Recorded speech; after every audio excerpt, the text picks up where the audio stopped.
Hello everyone. अपने topic respiratory system को आगे कंटिन्यू करते हुए हम लोग बात कर रहे हैं ट्रांसपोर्ट ऑफ रेस्पिरेटरी गैसेस। इससे प्रीवियस जो वीडियो था, इससे पहले वाला वीडियो, उसमें हमने बात की थी ट्रांसपोर्ट ऑफ ऑक्सीजन, कि ऑक्सीजन का हमारी बॉडी के अंदर, हमारे ब्लड के अंदर किस तरीके से ट्रांसपोर्ट होता है। तो ध्यान दीजिए, उसमें क्या बात हुई थी कि ऑक्सीजन पहले हम लोग क्या करते हैं, हमारे एटमॉस्फेयर से रेस्पिरेटरी ट्रैक्ट के रास्ते अपने लंग्स में लेते हैं। लंग्स में वो एल्वेलाई में जाता है, एल्वेलाई के रास्ते वो जाता है हमारे ब्लड में, और ब्लड के जरिए वो क्या होता है, हमारी पूरी बॉडी के हर सेल, हर टिश्यू तक पहुंचाया जाता है। तो ब्लड के अंदर ऑक्सीजन को ट्रांसपोर्ट करने का आपको बताया गया था, दो तरीका है, दो फॉर्म में ट्रांसपोर्ट होता है। पहला था सिंपल फिजिकल सॉल्यूशन के रूप में। उसमें क्या होता है, ऑक्सीजन जा करके हमारे ब्लड का जो प्लाज्मा वाला कंटेंट है, जो वाटर वाला कंटेंट है, उसमें जा करके वो क्या होता है, डिसॉल्व हो जाता है, और डिसॉल्व हो करके एक सिंपल फिजिकल सॉल्यूशन बनाता है, एक मिश्रण बनाता है, और उस फिजिकल सॉल्यूशन के रूप में क्या होता है, वो ब्लड के द्वारा ब्लड में ट्रांसपोर्ट किया जाता है। तो वो जो तरीका था ऑक्सीजन के ट्रांसपोर्ट होने का, वो कितना था, वो केवल 3% ऑक्सीजन उस रूप में ट्रांसपोर्ट होता है। और दूसरा जो तरीका था ऑक्सीजन के ट्रांसपोर्ट का, वो क्या था, इन कॉम्बिनेशन विथ हीमोग्लोबिन।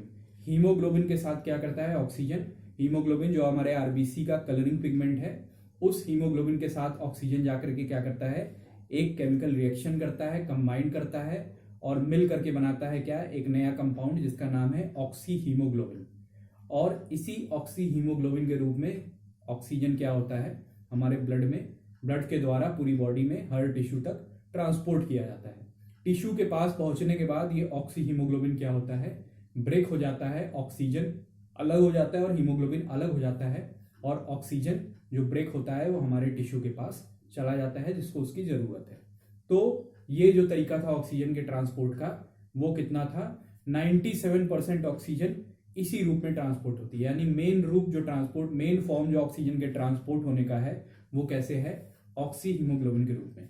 तो ये बात हुई थी ऑक्सीजन के ट्रांसपोर्ट की पिछले वीडियो में, पिछले क्लास में। आज हम बात करेंगे क्या, ट्रांसपोर्ट ऑफ CO2। जो हमारा दूसरा रेस्पिरेटरी गैस है CO2, कार्बन डाइऑक्साइड, उसका ट्रांसपोर्ट हमारे ब्लड के अंदर किस तरीके से होता है, किस रूप में होता है, इसकी बात हम लोग करेंगे। तो देखते हैं एक एक पॉइंट। पहला पॉइंट देखिए, CO2 is transported from tissue to the alveoli by blood in 3 forms.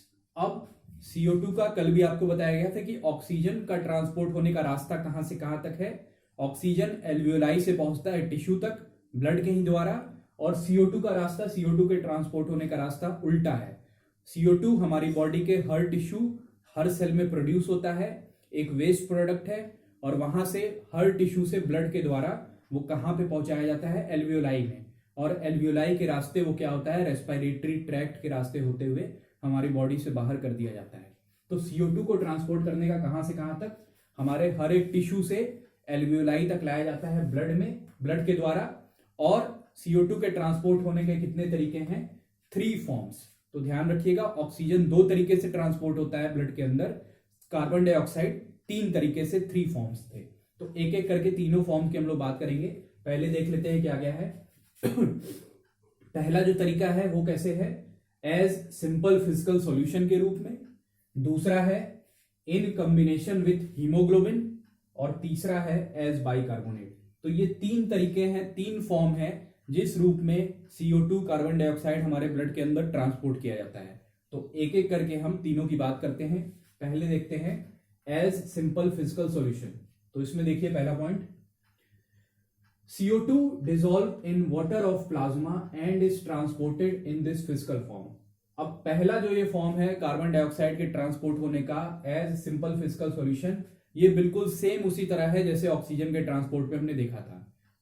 Oxygen जैसे जाकर के क्या कर रहा था, ब्लड के प्लाज्मा वाले पार्ट, प्लाज्मा के अंदर जो वाटर है उसके साथ डिसॉल्व हो रहा था, ठीक उसी तरह कार्बन डाइऑक्साइड का भी कुछ हिस्सा जाकर के क्या करता है, हमारे प्लाज्मा के जो वाटर वाला कंटेंट है उसमें जाकर के डिसॉल्व हो जाता है, और किस रूप में, एक फिजिकल सॉल्यूशन, फिजिकल फॉर्म के रूप में वो ट्रांसपोर्ट किया जाता है। तो नेक्स्ट पॉइंट देखिए, amount of CO2 transported in this form is about 7% of total transport. अब ये जो तरीका है कार्बन डाइऑक्साइड के ट्रांसपोर्ट होने का सिंपल फिजिकल सॉल्यूशन के रूप में, ये केवल कितना हिस्सा है, 7%। मतलब टोटल जो CO2 जितना ट्रांसपोर्ट हो रहा है ब्लड के द्वारा, ब्लड के अंदर, उसका केवल 7% हिस्सा किस रूप में होता है, एज सिंपल फिजिकल सॉल्यूशन। तो ये जो पहला जो तरीका है ये बिल्कुल सेम है किस तरीके से, जैसा हमने ऑक्सीजन में देखा था। अब बात करते हैं दूसरे फॉर्म की, इन कॉम्बिनेशन विथ हीमोग्लोबिन। ये भी सेम उसी तरह जैसे ऑक्सीजन क्या कर रहा था, आरबीसी के अंदर जो हीमोग्लोबिन है उस हीमोग्लोबिन के साथ कंबाइन कर रहा था, रिएक्शन कर रहा था। CO2 भी क्या करेगा, उसी तरह कंबाइन करेगा। क्या करता है देखिए, CO2 combines with hemoglobin in blood and is transported as carb amino haemoglobin और कार्ब हीमोग्लोबिन। CO2 भी क्या करेगा, जाएगा हमारे आरबीसी में, आरबीसी के अंदर जो हीमोग्लोबिन है, हीमोग्लोबिन के साथ क्या करेगा, रिएक्शन करेगा, कंबाइन करेगा। तो कार्बन डाइऑक्साइड और हीमोग्लोबिन जब मिलेंगे तो मिलने के बाद एक नया कंपाउंड बनेगा जिसका नाम होता है क्या, कार्ब अमीनो हीमोग्लोबिन, या उसी को हम लोग कार्ब हीमोग्लोबिन के नाम से जानते हैं। तो दोनों सेम चीज है, या आप कार्ब अमीनो हीमोग्लोबिन बोलिए या कार्ब हीमोग्लोबिन बोलिए। तो ये रिएक्शन भी आपको नीचे दिखाया गया है, CO2 प्लस Hb यानी हीमोग्लोबिन, ये मिलते हैं तो मिल करके बनाते हैं क्या, कार्ब हीमोग्लोबिन। तो वहां पे ऑक्सी हीमोग्लोबिन बन रहा था ऑक्सीजन के साथ, यहां पे क्या मिलेगा, यहां पे बनेगा कार्ब हीमोग्लोबिन। तो ये जो कार्ब हीमोग्लोबिन बनेगा ये कहां पे बनेगा, ये बनेगा हमारे टिश्यू में, यानी जो ब्लड हमारे टिश्यू के पास वाला है वहां पे क्या होगा, ये CO2 आएगा ब्लड में, हीमोग्लोबिन के साथ मिक्स करेगा, कार्ब हीमोग्लोबिन बनाएगा, और इस रूप में क्या होगा, ब्लड के द्वारा ट्रांसपोर्ट होकर के वो कहां पहुंचेगा, एल्वियोलाई में। और एल्वियोलाई में पहुंचने के बाद अगेन वो क्या होगा, ये कार्ब हीमोग्लोबिन ब्रेक हो जाएगा, CO2 अलग हो जाएगा, हीमोग्लोबिन अलग हो जाएगा, और CO2 ब्लड से चलाएगा किसमें, एल्वियोलाई में। नेक्स्ट पॉइंट इसमें देखिए, about 30% of CO2 is transported in this form. अब ये जो तरीका है हीमोग्लोबिन के साथ कंबाइंड करके कार्बन डाइऑक्साइड के ट्रांसपोर्ट का, ये कितना हिस्सा होता है, 30%। टोटल जितना भी ट्रांसपोर्ट हो रहा है उसका 30% CO2, 30% कार्बन डाइऑक्साइड इस रूप में ट्रांसपोर्ट किया जाता है हीमोग्लोबिन के साथ कंबाइंड करके, या कार्ब हीमोग्लोबिन के रूप में। तो ये हुआ दूसरा पॉइंट। ये दोनों लगभग सेम थे ऑक्सीजन में। अब तीसरा जो अंतर है, तीसरा जो फॉर्म एक अलग रूप में जो CO2 ट्रांसपोर्ट होता है वो क्या है, एज बाइकार्बोनेट, बाइकार्बोनेट के रूप में। बाइकार्बोनेट आप लोग जानते हैं HCO3 उसका केमिकल फॉर्मूला होता है। तो इस रूप में क्या होता है इसको देखते हैं, समझते हैं। देखिए पहला point, from the plasma CO2 enters into the RBC and combines with water to form carbonic acid. अब इस पॉइंट को एक एक स्टेप को समझते हुए चलिएगा। यहां पे क्या हो रहा है, कार्बन डाइऑक्साइड का कुछ हिस्सा प्लाज्मा से निकल करके कहां पे पहुंच जा रहा है, आरबीसी में। मतलब प्लाज्मा का जो वाटर कंटेंट था वहां पे कुछ हिस्सा जाकर के क्या करता है, उसके वाटर के साथ डिसॉल्व हो जाता है और सिंपल फिजिकल सॉल्यूशन बनाता है। कार्बन डाइऑक्साइड का, उसी कार्बन डाइऑक्साइड का कुछ हिस्सा प्लाज्मा से निकल करके वो कहां पे प्रवेश करता है, हमारे आरबीसी, ब्लड के अंदर जो रेड ब्लड सेल है उनके अंदर प्रवेश करता है, और आरबीसी के अंदर वहां पे जो वाटर है वहां पे उसके साथ कंबाइन करता है। ध्यान दीजिएगा यहां पे अंतर, प्लाज्मा के अंदर, प्लाज्मा में जो वाटर है वहां पे नहीं कंबाइन करता, वहां पे कंबाइन जो कर रहा है वो क्या कर रहा है, सिंपल फिजिकल सॉल्यूशन बना रहा है। प्लाज्मा से निकल करके जब वो आरबीसी रेड ब्लड सेल के अंदर जाता है और वहां पे वाटर के साथ रिएक्शन करता है, तो वहां पे जब CO2 और वाटर आरबीसी के अंदर कंबाइन करते हैं, रिएक्शन करते हैं, तो वहां पे मिलने के बाद वो क्या करते हैं, एक एसिड बनाते हैं, जिस एसिड का नाम है, ध्यान रखिएगा, कार्बोनिक एसिड। ठीक है, आगे देखिए, this reaction inside RBC is very rapid because of the presence of an enzyme carbonic anhydrase. अब ये जो रिएक्शन, ये रिएक्शन किसके अंदर हो रहा है, रेड ब्लड सेल हमारे आरबीसी के अंदर। तो आरबीसी के अंदर ये CO2 कार्बन डाइऑक्साइड और वाटर के बीच में जो रिएक्शन है, ये आरबीसी के अंदर क्या होता है, इज वेरी रैपिड। इसकी स्पीड बहुत तेज होती है, मतलब बहुत तेजी के साथ CO2 और वाटर कंबाइंड करते हैं, रिएक्शन करते हैं, और तेजी के साथ क्या करते हैं, कार्बोनिक एसिड का फॉर्मेशन करना शुरू कर देते हैं। तो इस रिएक्शन का आरबीसी के अंदर तेज होने का कारण क्या है, क्योंकि वहां पे एक एंजाइम प्रेजेंट होता है जिसका नाम है कार्बोनिक एनहाइड्रेस। एंजाइम आप लोग जानते हैं, एंजाइम क्या है? एक कैटलिस्ट की तरह काम करते हैं, उत्प्रेरक की तरह काम करते हैं, जो क्या करते हैं, किसी केमिकल रिएक्शन के स्पीड को बढ़ाने का काम करते हैं। तो यहाँ पे एक एंजाइम है, नेचुरल एंजाइम है हमारे ब्लड के अंदर, जिसका नाम है कार्बोनिक एनहाइड्रेस। ये एंजाइम क्या करता है, CO2 कार्बन डाइऑक्साइड और वाटर के बीच में जो रिएक्शन हो रहा है, जिसके मिलने से कार्बोनिक एसिड बन रहा है, इस रिएक्शन की स्पीड को बढ़ा देते हैं, जिसकी वजह से बहुत तेजी के साथ क्या होता है, कार्बोनिक एसिड बनना हमारे आरबीसी या ब्लड के अंदर शुरू हो जाता है। तो नेक्स्ट पॉइंट देखते हैं। Carbonic acid formed is very unstable, so it dissociates into bicarbonate and hydrogen ion.